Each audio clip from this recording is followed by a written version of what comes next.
Hey YouTubers, how you doing today?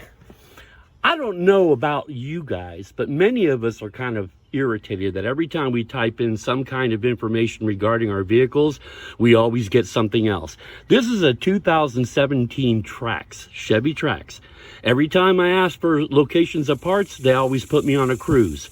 And while they share sometimes the same motor, which in this point is a 1.4 turbo, it always goes to a cruise, and the layout for all the hoses and wiring is completely different, regardless of what people think or try to tell you. Seasoned mechanics, shade tree mechanics, they all tell you the same thing. Oh, they're exactly alike. No, they're not. Now, I have fruitlessly gone through looking for where the AC low pressure sensor unit is on the Trax to verify the information that I have on hand. Now, a little back history. About 6 months ago, the turbocharger shredded itself. My son and I had to replace the turbocharger, which at my expense, and then, by the way, just ironically, a couple weeks ago, we received a bulletin from Chevrolet saying that the turbos are defective because of the oil feed line, which bakes and cakes and clogs, and then the thing fails. But anyway, I digress. The point of the matter is that while we were doing it, there was a wiring harness that we didn't know or didn't expect to find when we were down there based on YouTube information.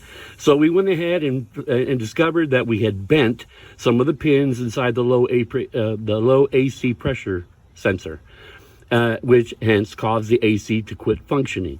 So today, I'm going to show you exactly where it's at on a 2017 Trax. Not a Cruise, not an Equinox, not any of that garbage. We're talking the Trax, another piece of garbage. Okay, so I'm going to look down here. You can see the turbocharger. This is what we already replaced here.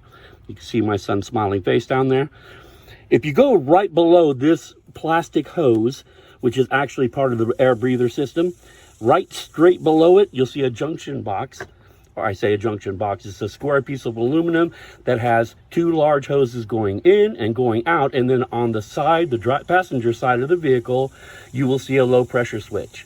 That switch has 3 tines, and in this case, we believe that since the AC quit running after we replaced the turbo, that we must have either bent the pins, extended the wires, we did something to it, but we're going to troubleshoot that today. All right, I'll get right back to you as soon as I get to the location. Okay, so we are under the car, and I'm going to show you where that sensor is. This is the AC compressor right here. We are on the right side of the car. You see that? This is the pressure switch that I was talking about. See the block right here, the aluminum block? There's a large aluminum hose going into it and coming out of it on the top side of it, but this right here is the switch, and there's a wiring harness.